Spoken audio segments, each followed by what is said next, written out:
The age limit debate remains one of the most contentious issues during President Museveni's reign. As Parliament begins to scrutinize the constitutional amendment bill, will the NRM's tyranny of numbers deliver the two-thirds majority, or will the groundswell of resentment from the grassroots knock the wind out of the sails of those keen to amend Article 102B? On the spot tonight is a panel consisting of Opposition Chief Whip Ibrahim Semujunganda, Jinja West Municipality MP Moses Balieku, and the Deputy Director, Media Center, Kano Shaban Bantariza.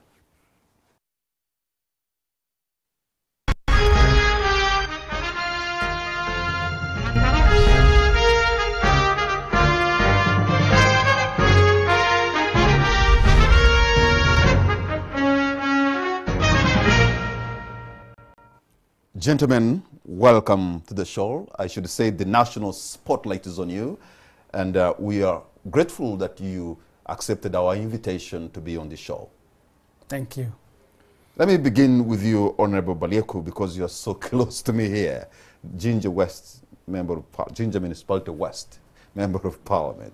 We have seen a number of those invited turn down requests to appear before the legal committee, including Makerere University law dons and opposition parties, which is scrutinizing, the committee that's scrutinizing the bill.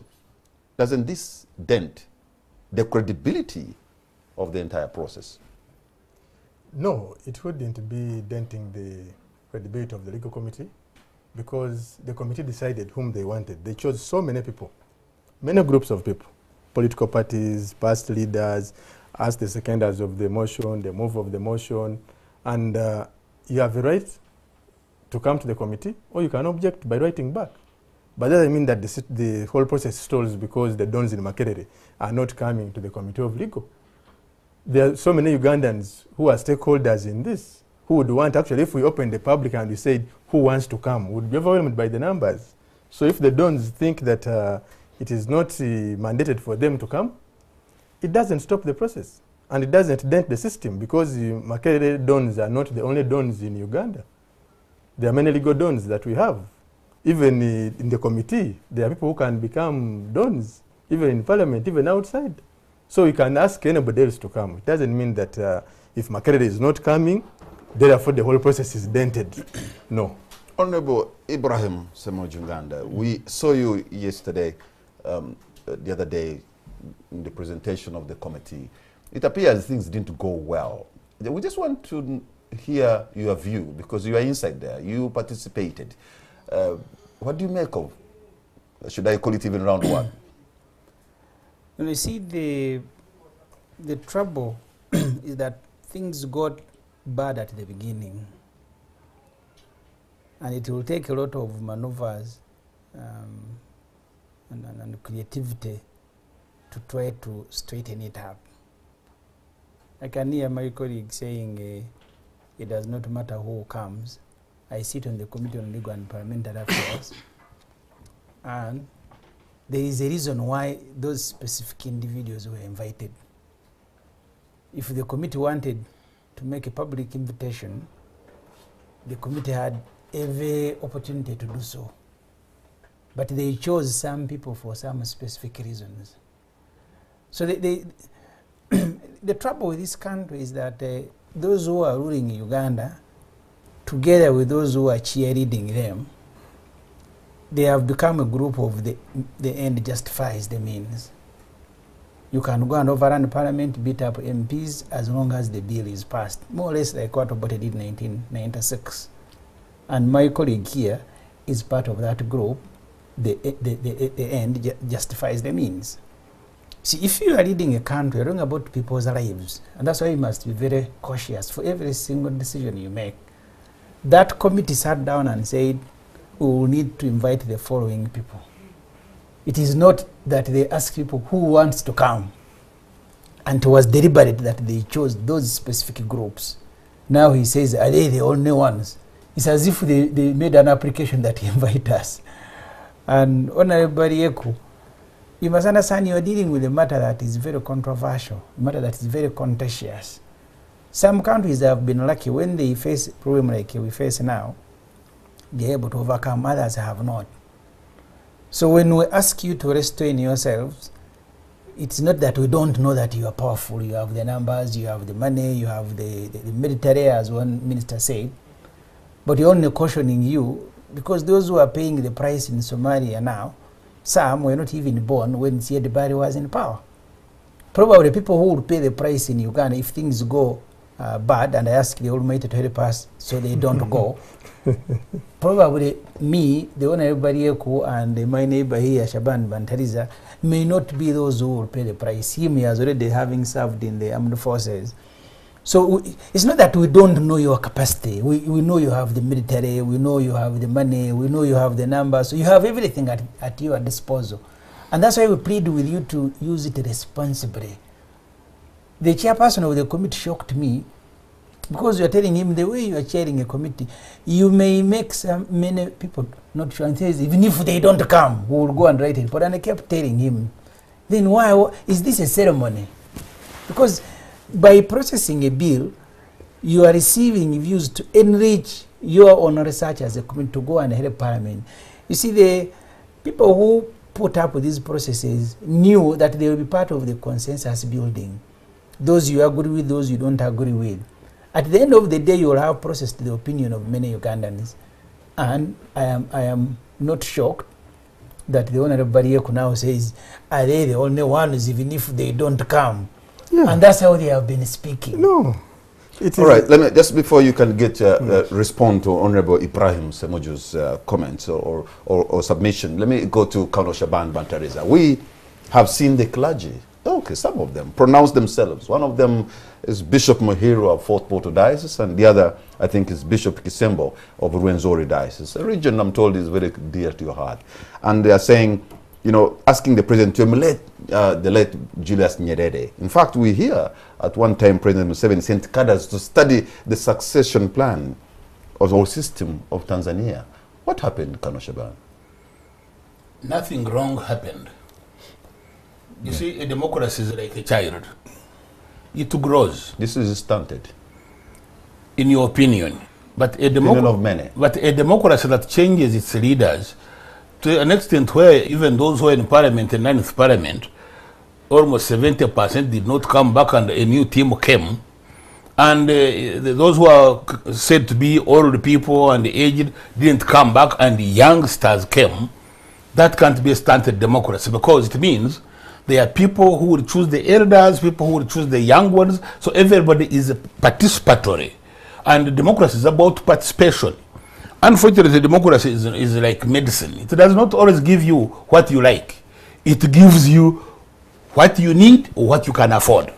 Now, many times, all the time actually, anybody who goes into a democratic contest and loses, he gets injured, he gets bruised. He cannot come out and say, this was good. Can you speak with honesty, Colonel Shaban, that this adventure is for surely serving an individual to stay in power? Let me speak like this. We have an individual called President Museveni who has been in power for the last 30 years, right?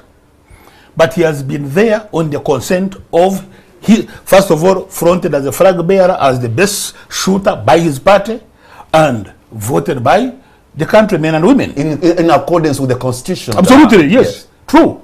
In accordance with this constitution. That's how he has been elected, mandated, granted, and empowered. So you by want to extend him in power by changing the constitution?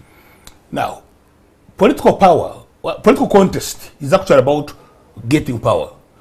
These in the opposition who are contesting, they want to get power, to wrench power from the NRM. NRM, no one would understand them if they say, okay, you twist our arms and take power. They also must struggle to retain it. That's the truth. So if they think as the NRM, because this is a multi-party dispensation. Yes, but no, listen to me, please. You are not a party ideologue. You are a civil servant, aren't you? And I'm not, of course, unless you don't know. I'm a public officer, but I'm not a civil servant. You're also not a party, an NRM ideologue. If you want me to give a clarification on myself. But you are not an NRM ideologue. Let me give you a clarification about myself so that you don't make mistakes. I was retired from the UPDF in order to speak for a political party government. And therefore I am empowered and authorized to speak on any issue, political or non-political. So don't consider me a civil servant. Oh, you have put it clear. All right. To speak on the political power. Anything political or non-political, I am authorized and empowered to speak on it. Well, they have heard you loud and clear. That's why I speak for both government. partisan and non-partisan. I am free to be even partisan. Yes. No doubt about that. But when I'm discussing here with comrades the honorable was here, my MP Semuju from my municipality, I tend as much as possible to explain things from the ideological, conceptual level. So the point here is that you cannot say President Museveni should emulate so and so, should emulate Mandela, should emulate Nyerere, because why did Nyerere spend 23 years in power and his successors have only spent 10? Why didn't they emulate their senior and spend 23? It means the objective and subjective conditions determine how long a leader spends in power. But because he's not spending that time in power by his own volition, unless it's not a democracy.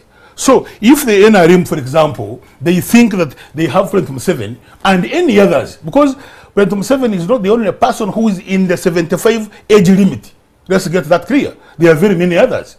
There are those who are not yet there, you and I. If I'm closing into 60 now, if you remove that, if I speak personally, if you remove that age limit, then I'm comfortable knowing that after him and him, I still have an opportunity to get in as well.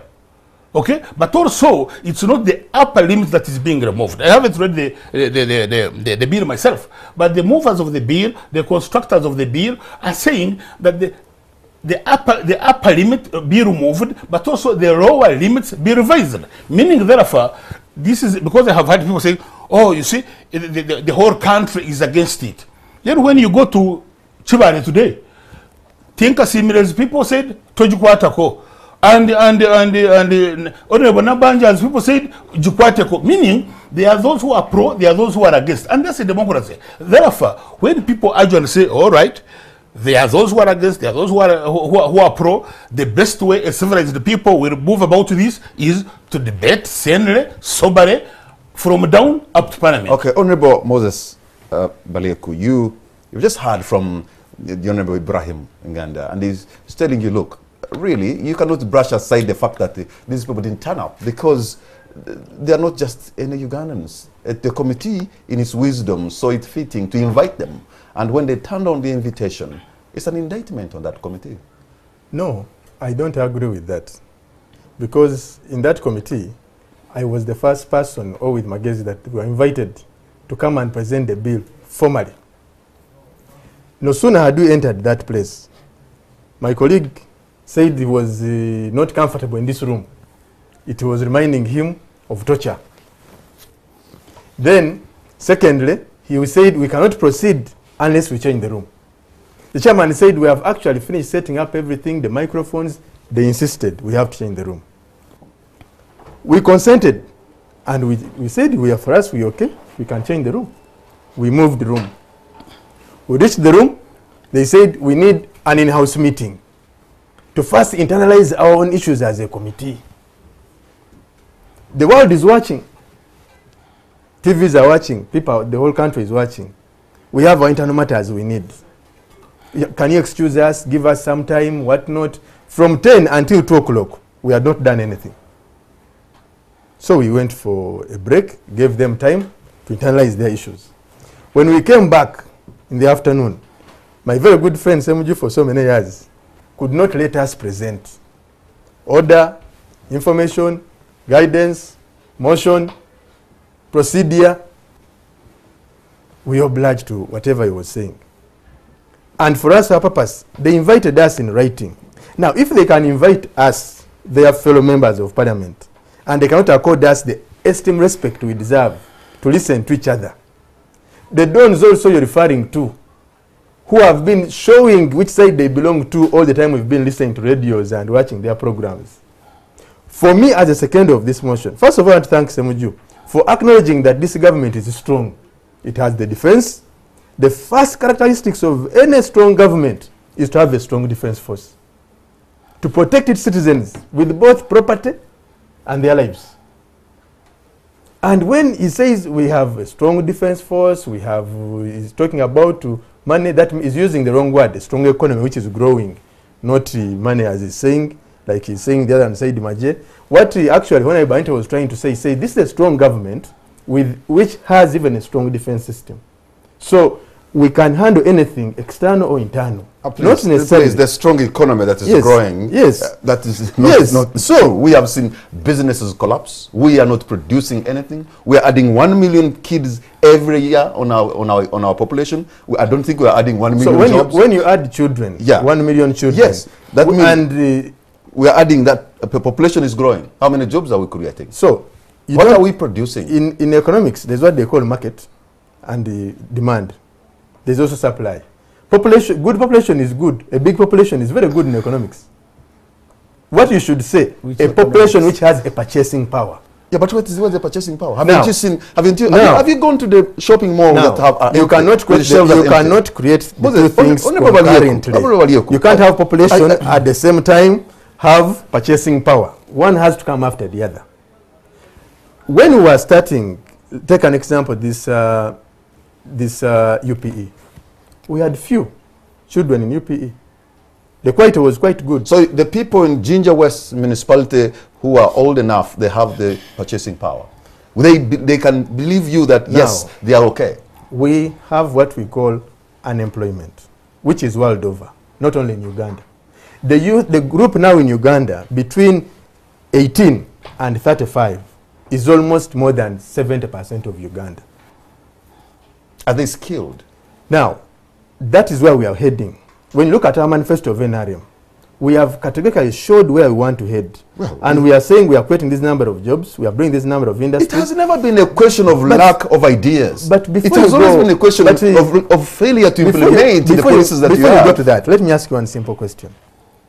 If you think that there is too much unemployment because the economy is poor and as the government is not doing anything, look at power, electricity. How much megawatts did we have in 1986? How much do we have today? How many kilometers of roads did we have in Uganda in 1986? And how many kilometers do we have today? How many universities did we have? This is my answer. How many This is my answer to you. If now you want to turn it the other way around. How many televisions did we have? 40 years ago, you had a functioning railway system. Yes. 30 years ago, you had a functioning Uganda national career. 40 years ago, Busoga, with a fewer population, was producing much more cotton bales than they are now. 40 years ago, you had a functioning health system with inspectors going around. You had a functioning inspectorate of schools. You had so many things working right. Just today, I can show you a picture of children who are sitting their PLE, seated down on the ground. Let me educate you something with due respect. When this government came in power in 86, we had many wars in all fronts of Uganda. There was political instability. He was in the forces, acting force. In that time, he was an active soldier. And there was war in the north, there was war in the west, there was war in Busoga, there was everywhere. You cannot stabilize the country in terms of peace and stability when there is no encroachers in terms of defense, and then you think you'll have all those things at the same time. You need to visit Angola. Yeah? But they had a problem with the UNITA. Angola has a lot. Angola's wealth. You don't compare Angola's wealth with Uganda's wealth. But they struggled with the war. You don't. Then they did. IMF. You just need to go to Rwanda. IMF. They lost a million people. Don't take sides. No, I'm just showing you examples. No. Who has not been in war? Look here. Our wars were so many. Our economy was. We had how many coups in Uganda before 1986? How many coups did Angola have? If you're to compare. They were in war for now. Anyway, the issue, before you say anyway, I want to understand that we also had dictatorial IMF policies. Do privatization. That was a very big setback. There was devaluation. All those are factors that were in a system that was new. You have to appreciate the NRM. From 1986, the killer diseases, the 6 killer diseases, polio, measles, all those, tuberculosis, polio, all those were our problems. We have been tackling slowly by slowly. Even this station, you didn't start as it is today. It keeps growing. But we should give credit where it is due. you know that we have achievements as NRM. Why don't you ever sit in this chair and say, I want to thank the NRM? Yeah, the UPDF. For liberalizing the... No, the UPDF. Yes. It's a functioning military. And I'm proud of the UPDF. And if we also that's the only thing that has a pulse. But now, no. I don't think so. That is not, it's the only thing that has a pulse. It's a UPDF. How many universities are there today in Uganda? That's what actually.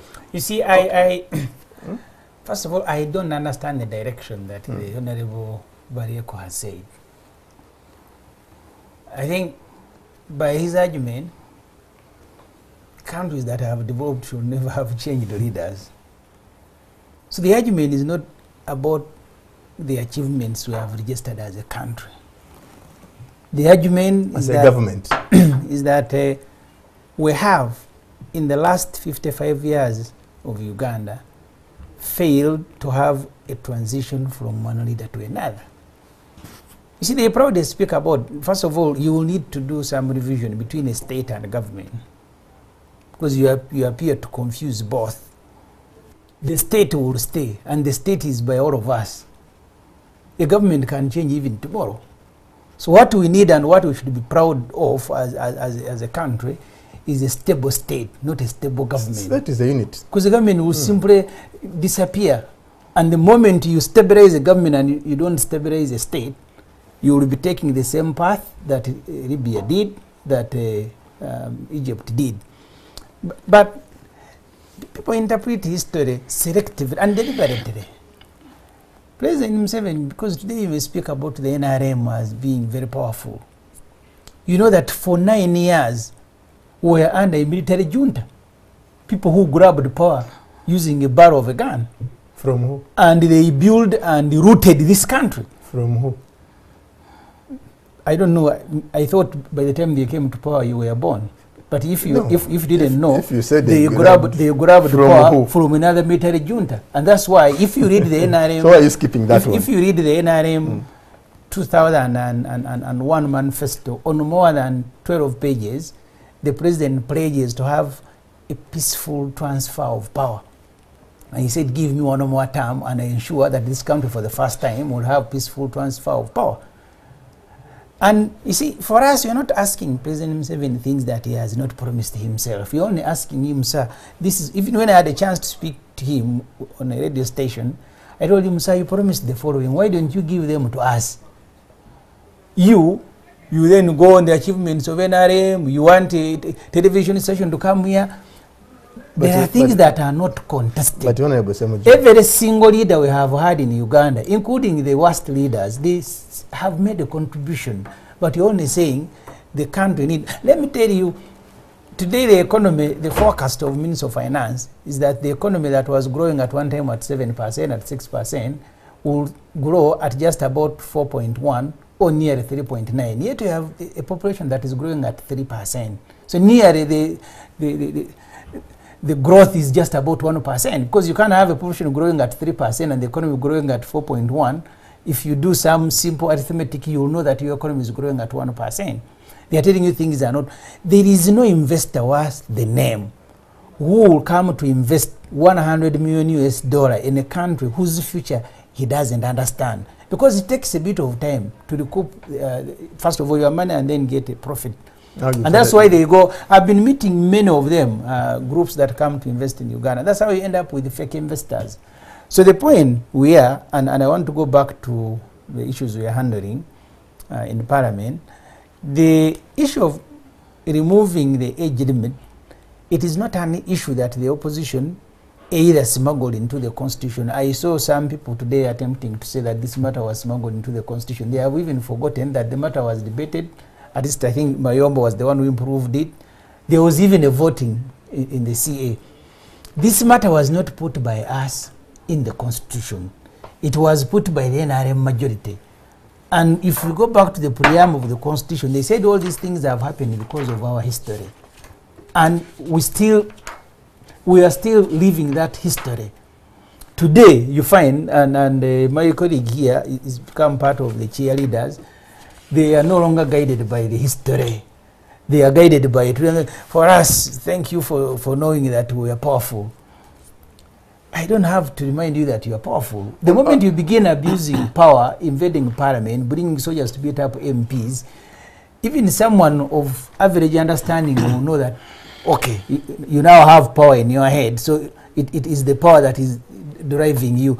But the point is, we've moved from where we are to where we are today because of the irresponsible use of power, irresponsible use of number. I remember in the 7th Parliament, when, again, the numbers were being cited, today the person who is the NRM Secretary General said, please, numbers must be used responsibly. And I'll give you, a part of the answer where she was making that plea.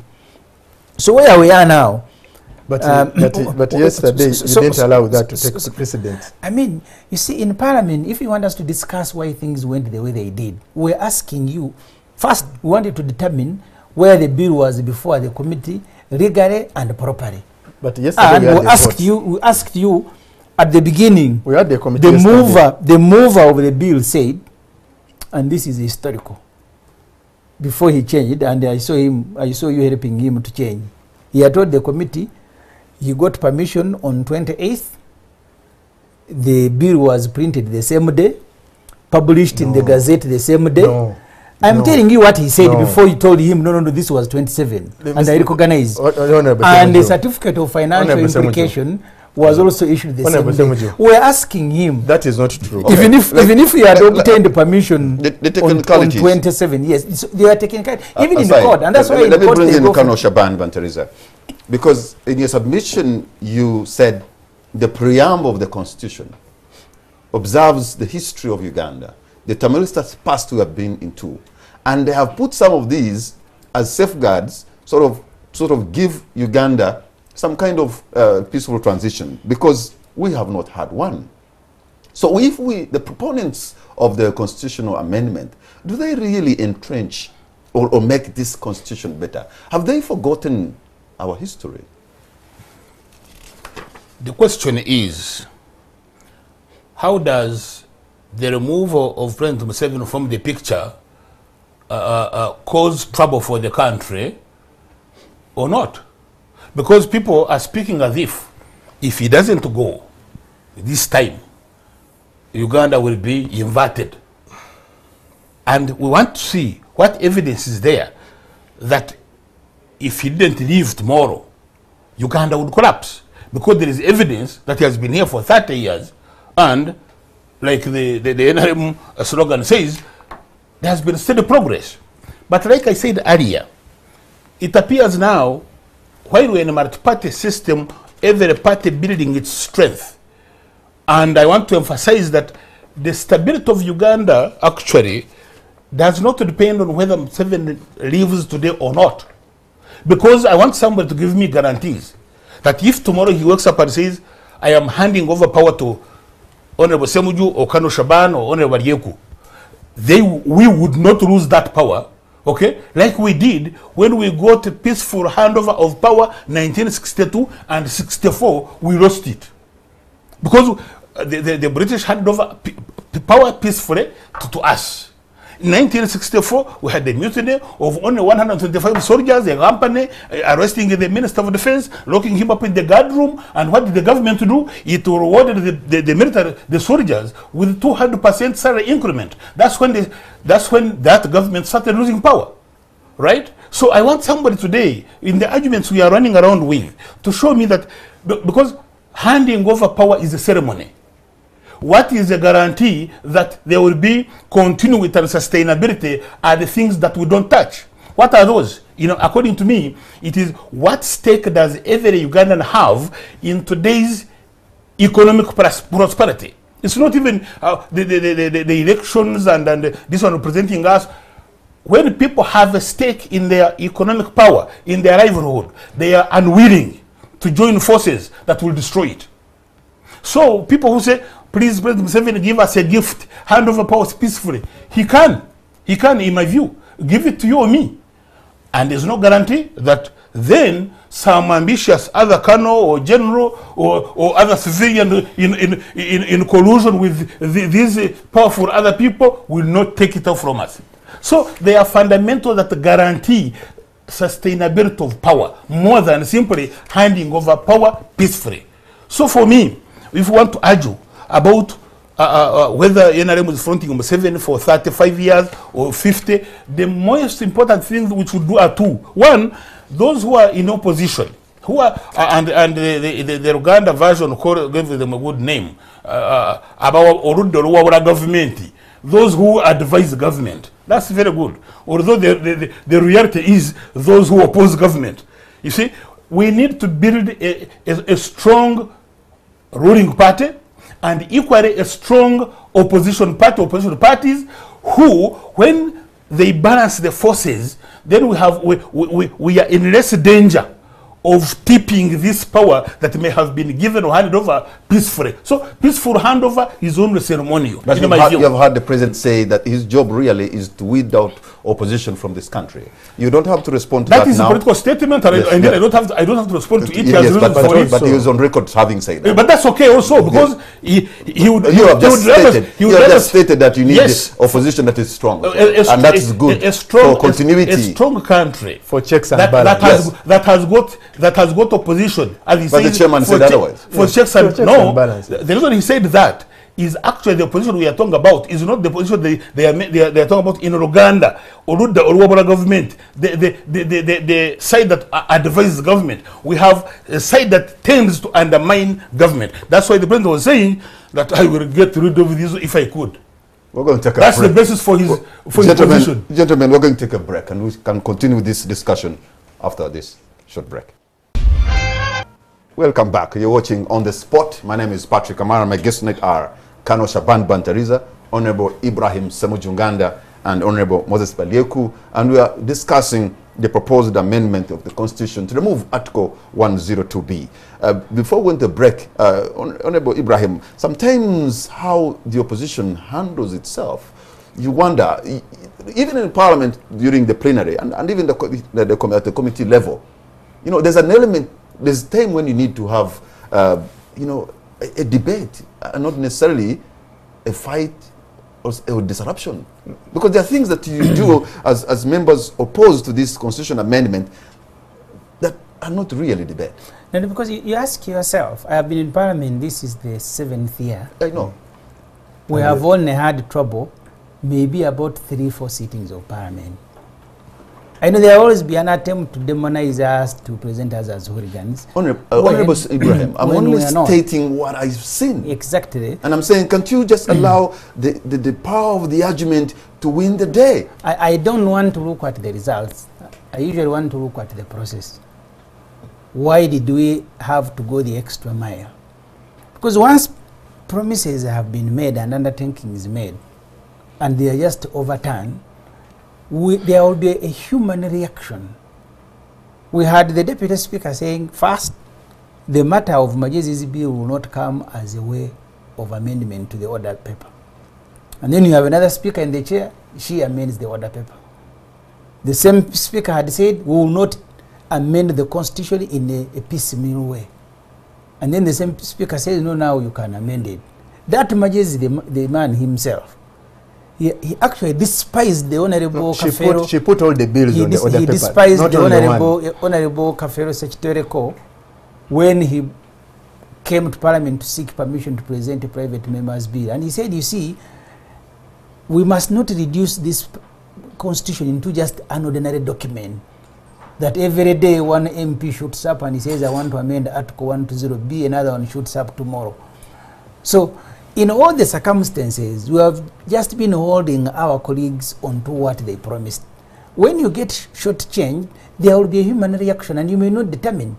In fact, I told the General Tafire in Parliament that for us, we are just tying red ribbons on our heads. When you face a similar situation at our age, you picked a gun to go and shoot people. And I asked them, why are you so angry that some human beings are singing the national anthem and tying red ribbons around their heads for you when you went to pick guns to go and kill? Because we have killed before to settle political conflicts in this country. And we only remind our colleagues that please do not take us back to those earlier episodes. We can do things better. He speaks about Uganda now has university, Uganda has this, Uganda has this. And today that's why you have the speaker herself asking the president. Because you see, it's very erroneous to blame the victim. The speaker came and suspended members of parliament. I was never suspended.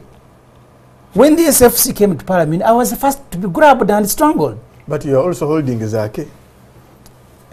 You are participating. Don't provoke me to say things that I usually don't say. No. Before we came to this show, you said you didn't see me. Now you want to give evidence. Yes. Okay. So the point is, you said it. These things are happening in parliament because of processes beyond, including beyond the speaker's power.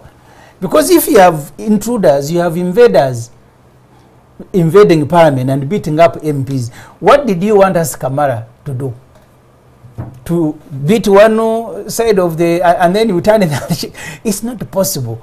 You will fight for your own survival. So there were things that I was telling colleagues before we came here, that the trouble this country has now is that you have some of the cheerleaders who are leading the government side.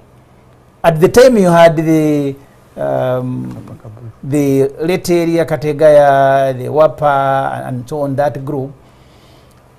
Sometimes I saw WAPA asking more than 30 MPs to go out and try to harmonize positions. You never saw the opposition fighting in CA. There were disagreements as big as you see today. But you have Barieku and others who are leading the government side now. They are extremely unreasonable. They are drunk with power. They think everything must be sorted by Maje. A government minister walks into parliamentary chambers with a gun. We raise it that a man has entered with a gun, our lives are in trouble, and they are saying those are hooligans.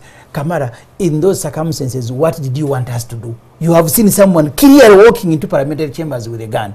You tell everybody, please, someone has come here with a gun and has threatened to sort out people, and they are not listening. And one of them was you. I was, and that's why I was on record. Did you see the gun? And I told them, he walked to me and I said, you can view the camera. He walked to me and said, I'll sort you out. But he had the gun. We are victims, and it is very annoying to be blaming a victim. You have a government that no longer listens. You have a government that wants to use force, and it's not by coincidence, not by accident, that the minister told you, we have Maje, and the Maje was put on display for everyone to see. That's where we are now. Everything is not lost. I keep talking to those I can speak to that we need to sort out this country. In fact, the problem is not Mr. Museveni now. Because Mr. Museveni, either by his age or somehow he will have to leave power. Then the trouble will be you have a Barieku in the State House. For God's sake, I told colleagues before we came on this show that the day Barieku becomes the president, I'll be taking the next flight out of Uganda. Are you so scared of Barieku? What am I going to that extent? You see, I have said Barieku because he's in the studio, but I mean many people who are like him. They are the ones who are cheerleading. They are the ones who are cheering the president. Please do this, beat them. We have Maje. Let me tell you. They are not cheering the president. People don't make the constitutions. People don't make constitutions because of the sitting presidents. They make constitutions because of the future. You don't know. You may have someone worse than Museveni, and this country is in trouble. You may have someone as inexperienced as those who think that every single conflict must be sorted out by Maje, and that is the person who is in power. So that's why you have a constitution. The President Museveni, I can tell you, he will go. He's about to go, and he has no option. Shaban Bantariza, what do you make of the kind of hostility we seem to see targeting those who are the proponents of the constitutional amendment to remove the age limit? It's even in here in Buganda, on an issue that is democratic, but we have seen the level of the population and the kind of engagement is different from any time before. We can't hold Terare, we can't speak Terare together. Today I was in Impiji campaigning for General Muntu. We were supposed to have a rally. You had the presence. So there are more policemen on the streets than the residents. But you suspended the campaigns. You said you'll come back after. You are an MP. Please don't ashame yourself. Let's speak one at a time, gentlemen. So take your question. Suspended the campaigns. Yes, I was saying, what do you make of the hostility I seem to see targeted both sides? But let's first. No, I think the hostility, according to me, is one. If you go to any constituency or any place in Uganda, there are people who support this view or the other view There are people who support their MP. There are people who... so when this idea came up of age limit, even actually before it came up, it was the Land Amendment Bill. No, it was a constitutional amendment. Thank you very much. Constitutional amendment about land. About land. They went straight away to the population. Okay, somebody today was saying that telling me that you people, you are lazy. Instead of going to mobilize and set facts as they are, you wait for opposition to lead. So I think these gentlemen and women of the opposition went early and sold their perspectives, okay, about this age limit. Now, by the time it became official, there was a bill. Their supporters had already been worked up. So that's the reason why today, just today, forget about the other days, I saw in an area where Honorable Tinkasi, where he comes from, where he's the leader, the people were, he was telling the people not to accept the lifting of the age limit, and the people said, don't lift it. Just Kakumero, who neighbor, who are led by Honorable Nabanja, they are all saying, please go and lift the age limit. Jikwate go. So, and you saw yesterday people are saying, oh, you see, NRM, they fear the people. That's why they address selected people from their sitting rooms. Now, that depends upon how the MP, because they are free, of course, to do that, but it depends how the MP does security threat analysis and assessment of the place where he is. Honorable if you are in your constituency, yes, but you see, there are constituencies that are contested in terms of those who are willing to cause trouble and those who are not willing to cause trouble. Take Honorable Frank Tumwebaze of Chibari East. All his 5 sub-counties have held consultations outside closed rooms, and they have all agreed that go and lift the age limit. All of them. And there are several others. General Muntu actually was in Mtiana the other day. He had a successful rally, and himself stated that that was a 2-in-1, okay, for age limit and also for his presidential campaign. It went successfully. Side by side, Honorable Nabakoba also had her own constituents. So the intolerance that you are seeing is because the opposition particularly, and I'm not denigrating them or speaking ill of them, they went earlier, mobilized, okay, and they mobilized an anti-stance, in an anti-perspective. They did not go and tell the people what was the content, okay, and intent of the bill. They went and simply said, we must not accept this. So the people were mobilized on an emotional stance, not on a stance of information of what there is in the bill that should be rejected or accepted. So this is part of our, as I said earlier, our democratic growth. These are hazards of growth in the democratic process, that you have people who can only be mobilized using sentiment, using emotion, and they become hostile, because you have seen people, some people with red ribbons who don't agree with the age limit lift, attending, trying to disrupt, actually, not just attending, to disrupt the meetings of those who they did not even vote for because they belong to their side, but they have gone there simply to disrupt that meeting. We've also seen the police trying to disrupt the meeting of those who are opposed to the lifting of the presidential age limit. I don't know about... First of all, you don't know Bantariza? No, first of all, listen here. There are people in the opposition particularly, and when I say opposition, I don't want you to see me as being, you know, against you, not at all. There are people who think, because Section 32 of the Police Act, over and above the POMA, the Public Order Management Act, authorizes the police, Section 32, mandates the police to be the manager of any assembly, rally, or procession. But that cannot be applied. Listen here. Of course, they are not. What happens is on 18th of September, okay, downtown, those who are for NRM and they wanted to do a procession to Parliament, they asked IGP for permission to do that. He refused them that permission. They subsided.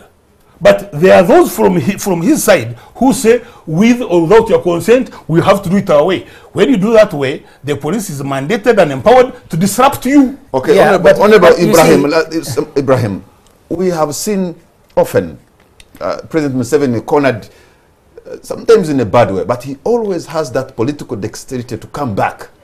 And he catches the opposition flat-footed. Are we not likely to see more of the same? And we have seen now people trying to, should I say, get saved? Kurokoka.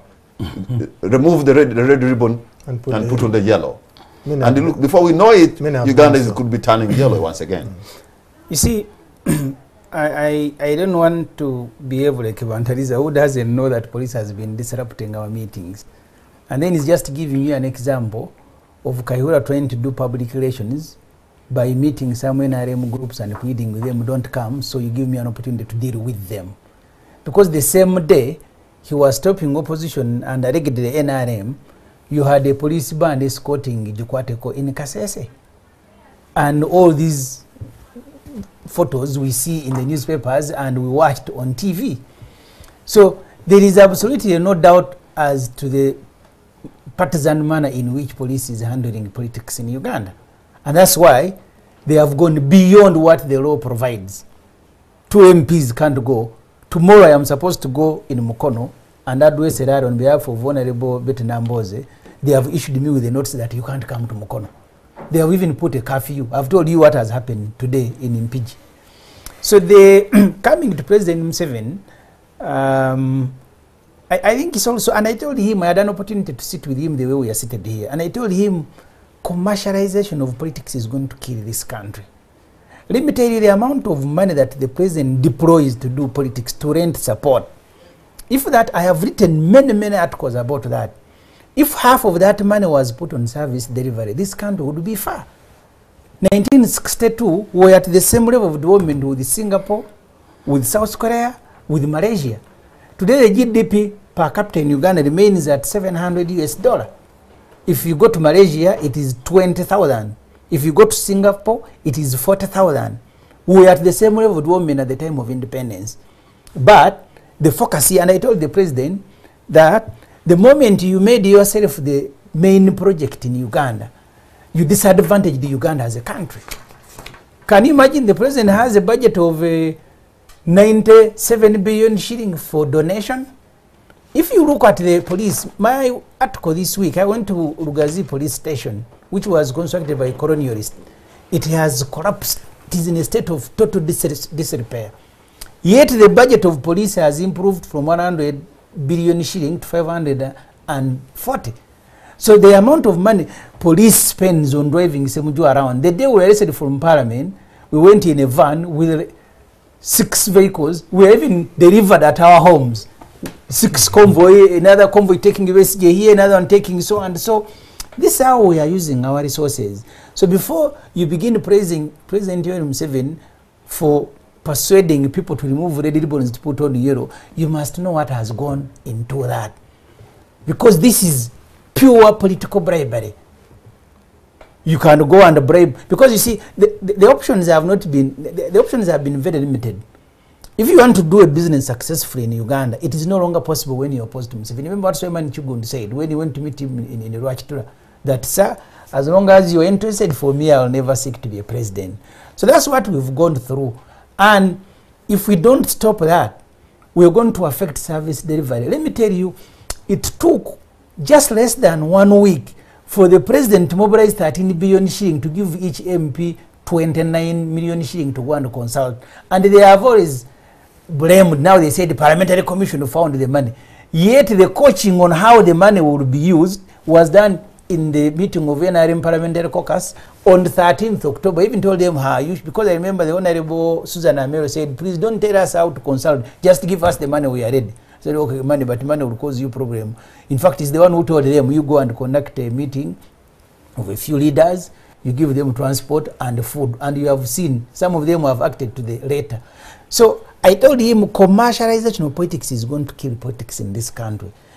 Colleagues told me when they went for the NRM primary, some were spending as much as 600 million shilling to bribe their own people. In all the meetings the president has held with the NRM, first it starts with the SEC. They tell him, please, to work off. Said, okay, SEC, now, if you are not an MP, if you are not a minister, you are not in a gainful employment, I will be giving you 10 million shilling per month and a brand new vehicle.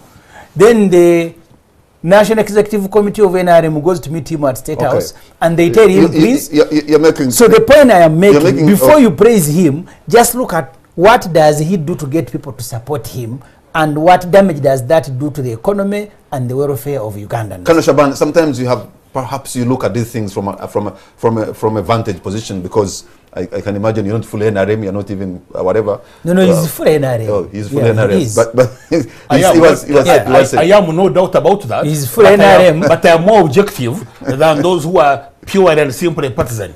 Okay, he seems to suggest that, you know, that the NRM leaders, with all respect, seem to have moved away from political ideology to some kind of a grocery ideology. Would you buy that?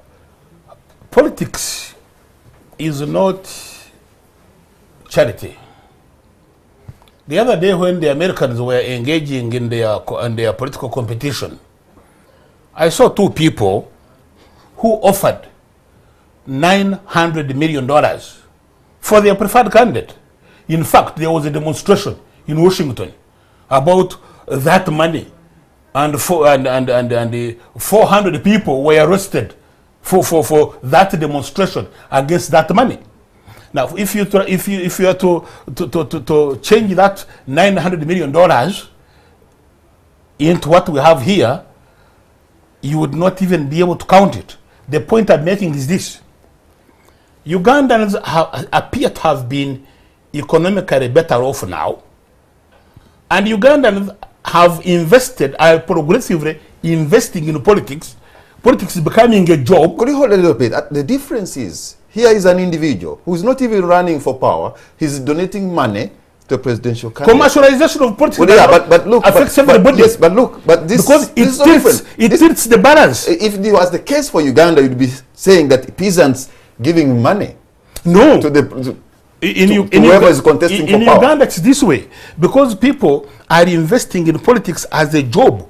They are mortgaging. I have somebody at home, a neighbor, who mortgaged his father's property to go into politics. And he was competing against another person who was hugely very rich, and he couldn't get through. And that is happening every place. I want to believe that it is a transition in our political in our political period, in this epoch, that we shall have to grow with. But today, investing money in politics, if you do not, you will not win. I can assure you, there are very few who will. Very, very few. So what happens? People want you to organize and give them this, and because they hear that when you go to parliament, you legislate for your own entitlement, for your own salary. You are given a vehicle of 200 million. That's what the voters hear. So when you go back, they want that money back. So commercialization of politics in Uganda has now become part of this period, and people have the money. No doubt about that, because I have not had somebody being arrested for theft or robbery of a bank. People have some money, which is good, that we have improved our economic well-being, but then we are investing it in politics. And unless and until we turn this kind of political purchase into an ideological reason or foundation for being in politics, we're in trouble. We're in trouble. So Ugandans, you cannot blame this one or the other one alone. Ugandans across the board, they are very, very few. There are some. Yeah, but the political purchase you're talking about is of this era.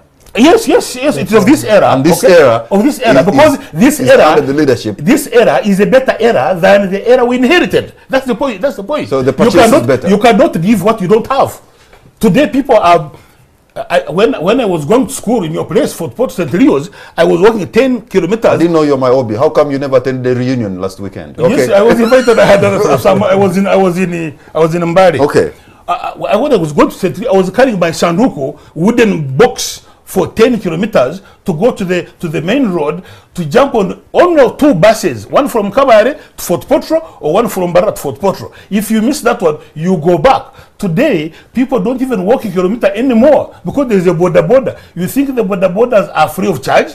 People have 1,000 to pay. They even bargain. They have 500 shillings to pay. So those who say that today we are poorer than we were in 1960, they don't know what they are talking about, or they are simply political, because no doubt the economic status of Ugandans has improved. We need to improve it better. As the government says, is saying these 68% of Ugandans who are not in the cash economy must be uplifted. So that then, when they have been uplifted, they will no longer ask Honorable Bagyeku for cash for their salt or for their whatever they want to. They will say, we want to know what you're going to do for us, because they will be independent. Okay. So sometimes the economic independence causes all that. I think you have produced a very, I'm coming to you, Honorable Bagyeku, and I'm picking a question from what he has just presented, that these 68% of people who are out of the cash economy must be empowered. Shouldn't that be really where you're looking into, instead of touching the Constitution? Because that is the real issue. You know, the Constitution is the Bible of politics. If your Bible is lacking the content of your worship, then there is something missing. So you want to change and you know, the gospel according to St. Luke, you remove what amuses me. You want to amend? What amuses me. I've not heard of the Bible being amended. No, it has been amended many times. 1,000 times. Many times. So you want to... There is even the revised standard version. You hear that? Yes. This is it. There's a new edition. There's translated. All that is Kujikwatako. Now, to me, I don't know why we are only emphasizing 102B. When we came to Parliament, we came with 4 clauses. 4. We are talking about timing of elections.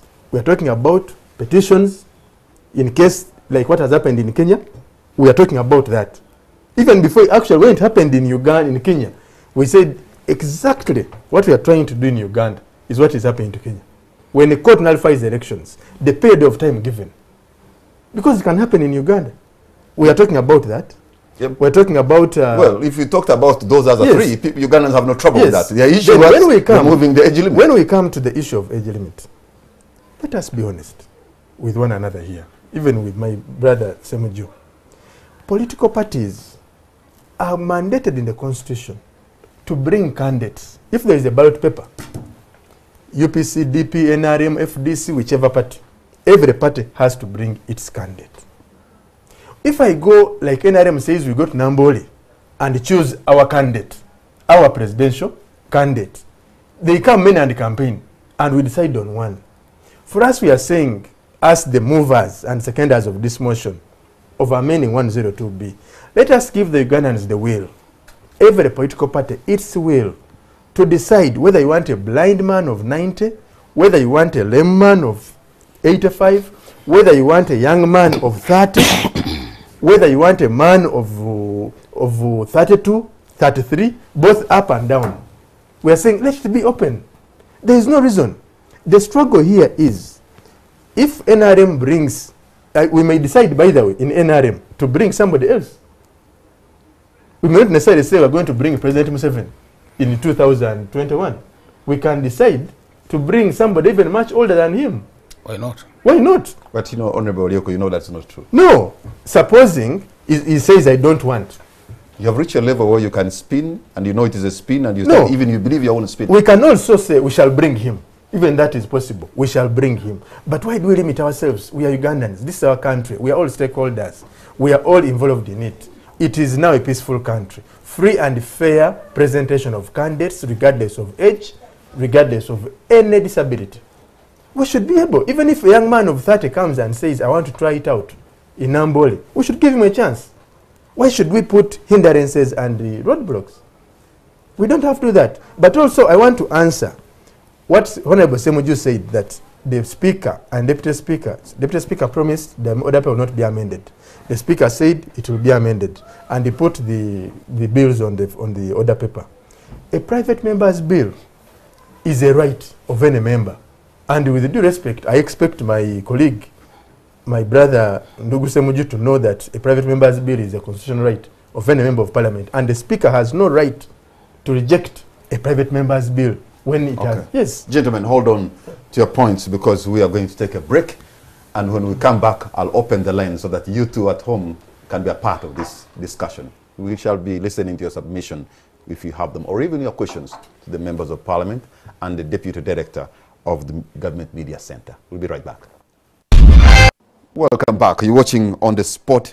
My name is Patrick Amara, and my guests tonight are Colonel Shaban Bantariza, Honorable Ibrahim Semujuganda and Honorable Moses Balieku. We are discussing the proposed constitution amendment to remove Article 102B that puts presidential caps both at the lower level, 35 and 75. So, you, at the very beginning, Ibrahim, you stated that this NRM government is strong, it has the numbers, it has everything. In other words, an admission that whatever you're trying to do is headed for failure, because this is a juggernaut. Now, incidentally, politics and running the state is such a difficult job. I think Oboth used to describe Museveni and a few soldiers he was with in the bush as bandits. There was a day, I remember the Honorable Amanya Mushega telling me a story, when things got tough and they went to open up what they call the Western Axis. So they used to move at night. And Oboth said they were even run away, they are going to Congo. I didn't, at any one moment, I didn't expect the NRM who are 300 in Parliament, that they will fail to deal with us and they will need to bring soldiers. So there will be instances when numbers can't work and they need something to supplement them. Trouble with the NRM is that some of them are mercenaries, and I will say it without contradiction. And that's why for every single thing they do, they must run to the paymaster, tell him, please, you're going to do this, what is our pay? And that's why even him, he can't trust them, because he has cautioned them many times about money. The other day I saw Todong, the acting secretary general of NRM, swearing, and he couldn't believe it, that even to go and consult, because you see, twice a month I am given money to go and interact with my constituents. And Todong said, people who are highly paid, how can you be asking for money to go? And that is the problem with the foundation of Uganda's politics. That this individual, my colleague here, and many of them who are like him, they actually think they're working for Museveni. They have forgotten that the day we came to Parliament, we even took an oath to serve Parliament. They think for them, because this one is one of the group that keeps reporting. So the speaker has done this, so and so is doing this. Actually, they are the ones who are causing us trouble. Even when you saw the military coming, he was involved. So that's where we are now. People are supposed to be leaders. Not only are they cheerleaders, but they don't think that they are leaders in their own right. They think they are agents of someone else. So therefore, when you speak about numbers, yes, that is without doubt. That in terms of numbers, they have them. But these days, by the way, they are not also sure about the numbers. Because you see, and I don't want to blanket all the NRM. There are people within the NRM who are still reasonable, who want to debate with their conscience, and they have said, please, we like you, President Museveni, but please, you need to go and the country moves on. But there are those who have just arrived. It is their time to eat. Those ones can kill, I am telling you, Kamara. So where we are now, we can't ourselves be sure, but we are not in this as the opposition. We are in it together with some NRM MPs. They have faced a lot of resistance. He has met them in a group of 2, 3, 30. He is not sure of the number. I am actually told now he's contemplating using a court.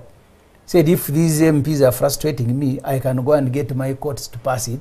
It will take just one mad person to file a petition that Article 1202 is unconstitutional.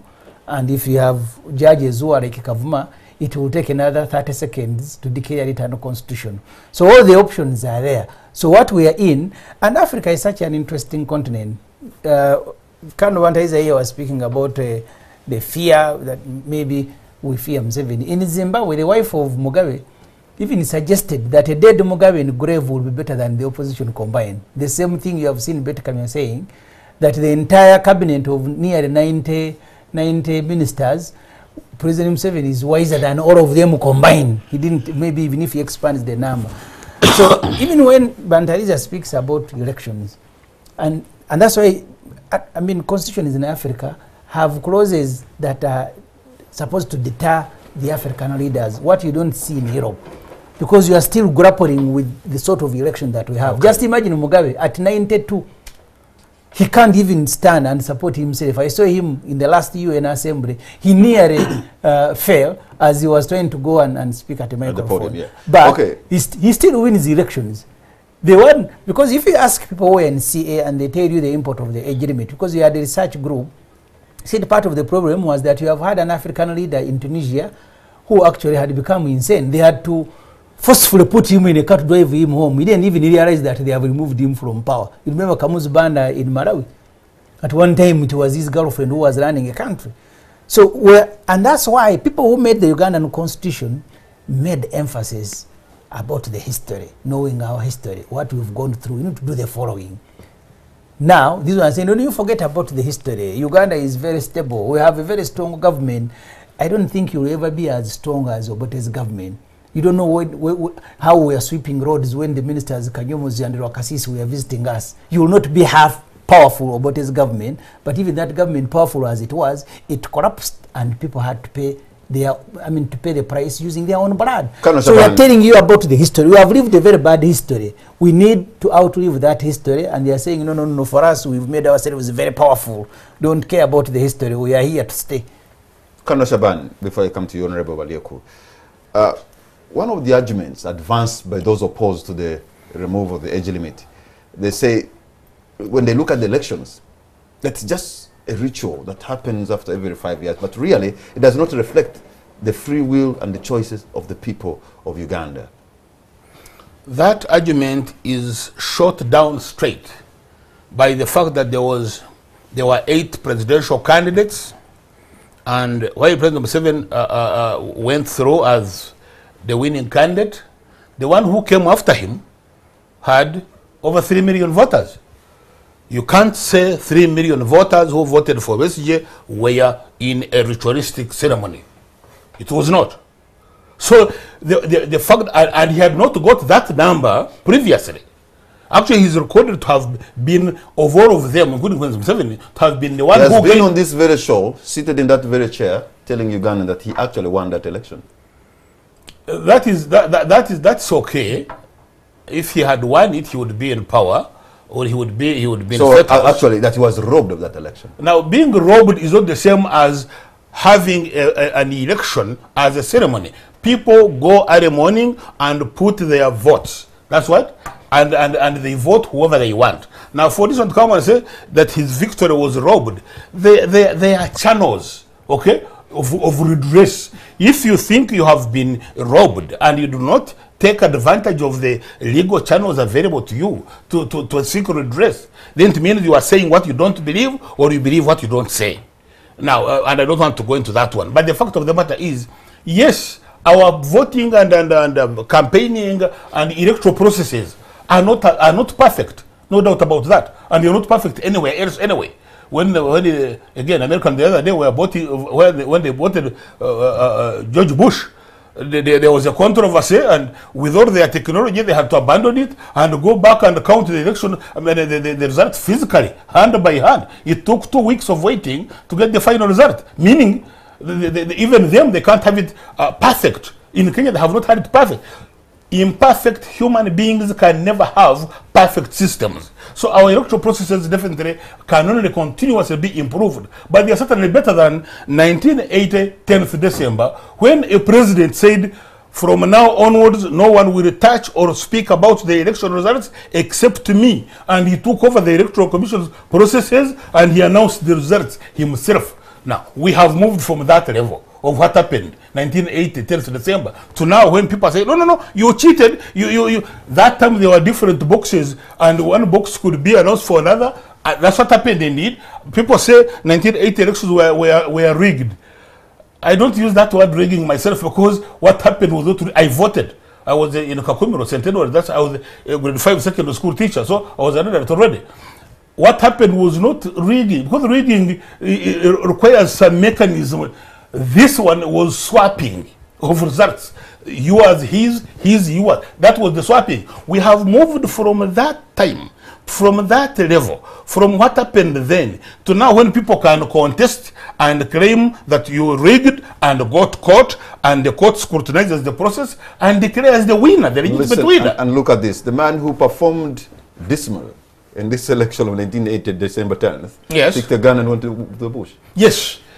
The one who didn't go to the bush, Dr. Chitariko, who represented Kabari, went to court actually after that election. And he went to court and petitioned, and until 25th July of 1985, when Okello Lutwa overthrew that government again, Dr. Chitariko's petition had not been listened to. So if President Museveni had gone to court, he would still be there as Chitariko was there until he died. So the situation then is not now.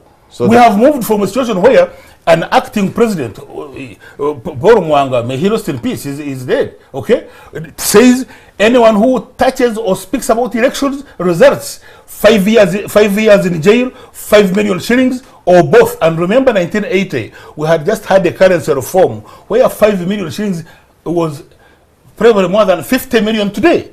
So when a president says, I am going to announce the results myself, but today we are saying, no, Your Excellency, or Best J, or Honorable Semuju, you rigged. We have evidence. You bribed people. We have improved a lot, although we still have to improve. Okay, Honorable Yoko, how can we ensure that police and those who sometimes are in charge of security do not refrain from stopping those you are opposed to from doing their work? I mean, interacting with their constituencies, consulting.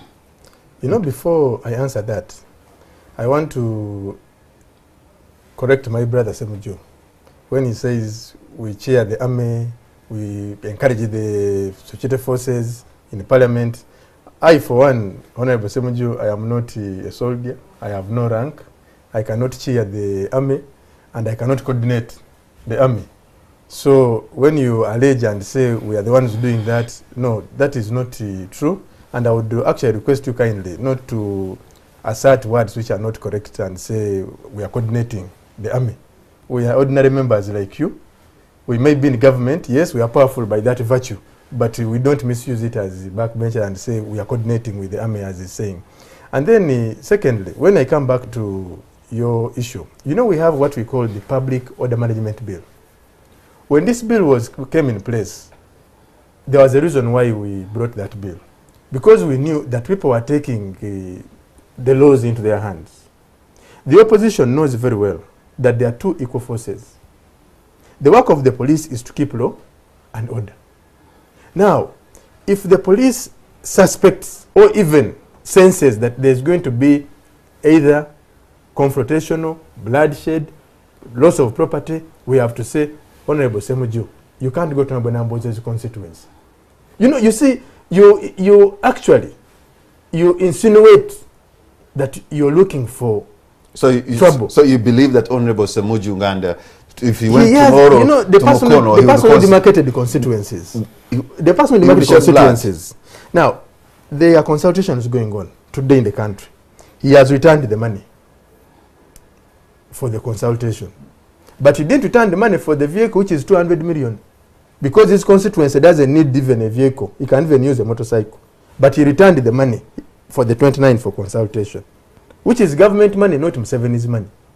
Then he wants to travel to Honorable Namboze's constituency. I don't see any law that delegates another MP to represent his colleague in a contentious issue. Now, when we go to Parliament, they are going to ask Honorable Semuju, what were you people saying? You won't say, even those of Honorable Namboze told me. No. Why is he writing to the police that he wants to go and consult? Yet he has more, if you count his number of So when you are legislating in Parliament, are you only legislating for people of Ginger West municipality? Ginger West constituency? When it comes, you are a member of Parliament for this country. When the Speaker rules and says we have to involve the people of Uganda, go back and consult.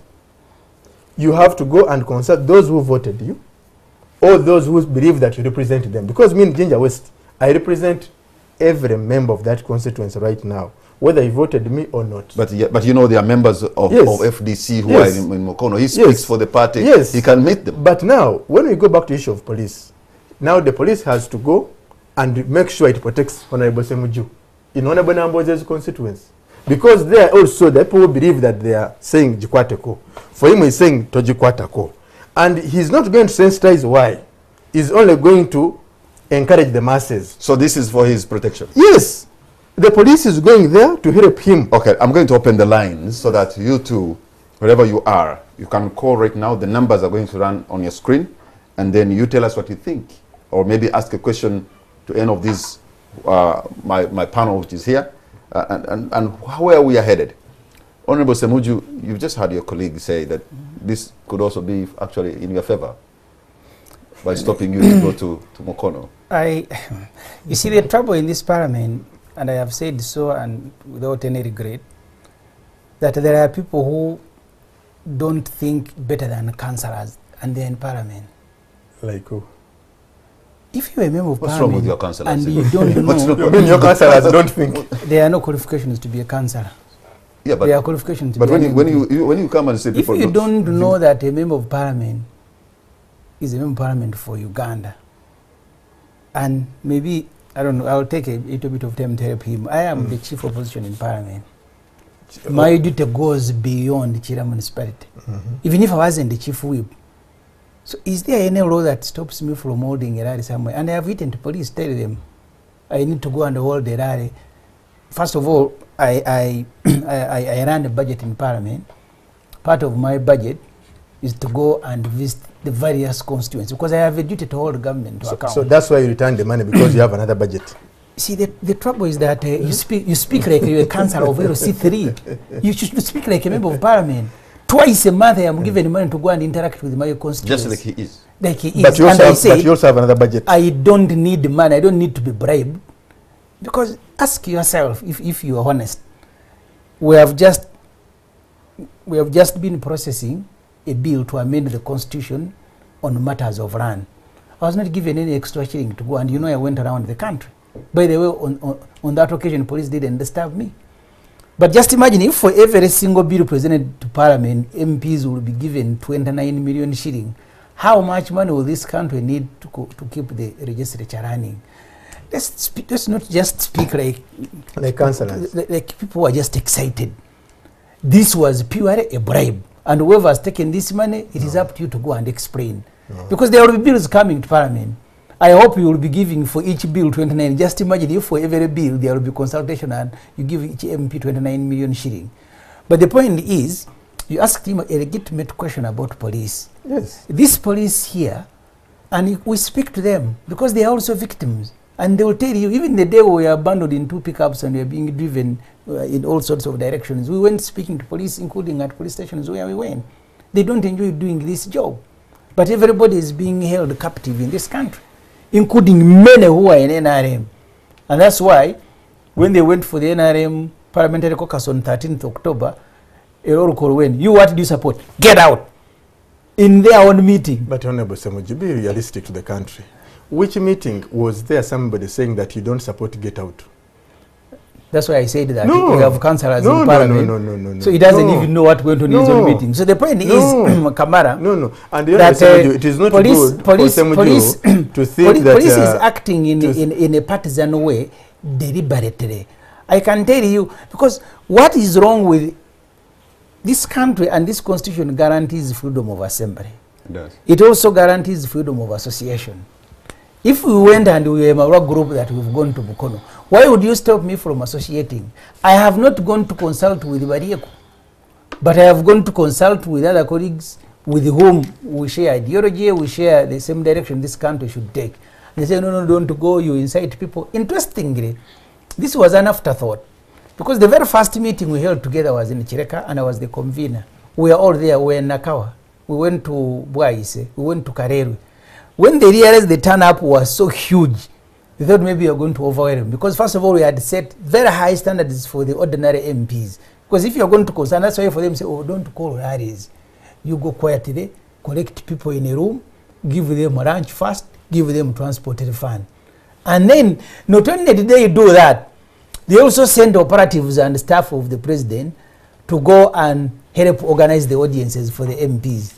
The other day I was with my colleague Oboth Oboth, with whom he appeared on a radio station somewhere, and he couldn't come because he had been sent to Soga, he had been sent. So even these meetings you see them addressing, some of them audiences have been prepared for them ahead of their visit. And we don't care, they can take that direction.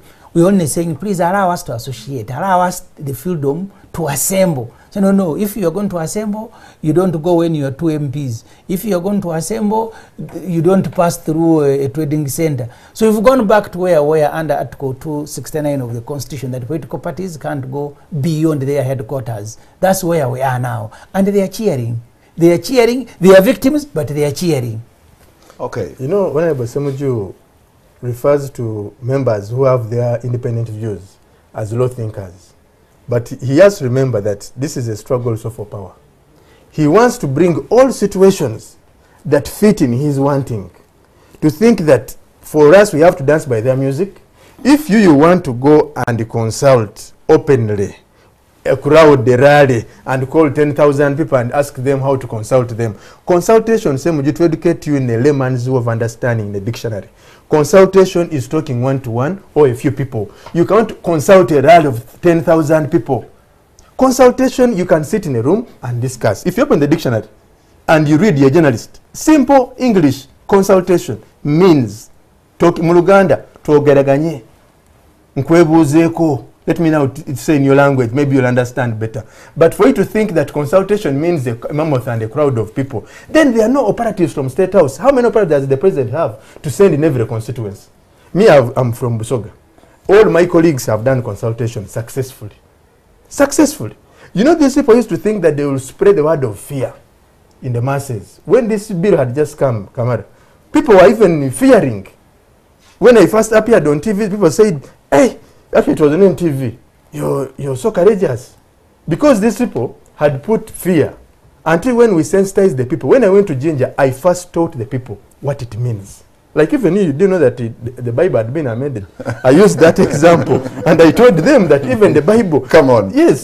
So when Semojo says that operatives, we are scared. You're touching on the fundamentals. Yes, that has to position. end. You know, we have to debate, listen to each other, don't insult each other, and then understand that this is a political struggle. I don't want to be in the opposition and change colors like him, wear red today, blue tomorrow. Me, I'm yellow, pure. I can't wear UPC, then come back to FDC, and I am focused that I don't want to be in the opposition. I want to amend this constitution, which has brought me here today. No, right. Before you say that, 102B, I need to amend it to have equal opportunities for every person in Uganda. All right.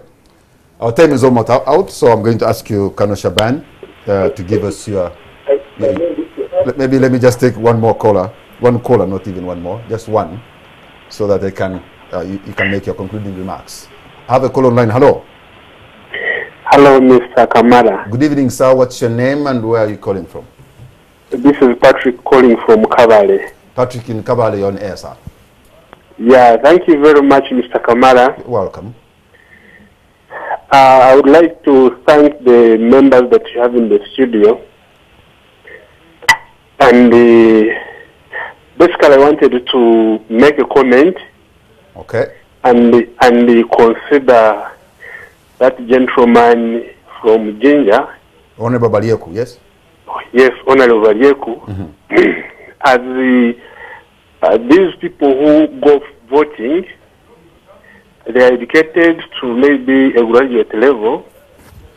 And when they are going to vote, they are given something. And they consider themselves blind, and they just ask someone to hold their hands and take them voting. That is number one. Two, I wanted to ask the Colonel the basis and the reasons as to why specifically they have a feeling that they would like to have a change, specifically at this time, and specifically 102B of the Constitution. What is their interest? Which reasons do they give us? What has prompted them to go that direction? Thank you very much. Our caller from Kabale.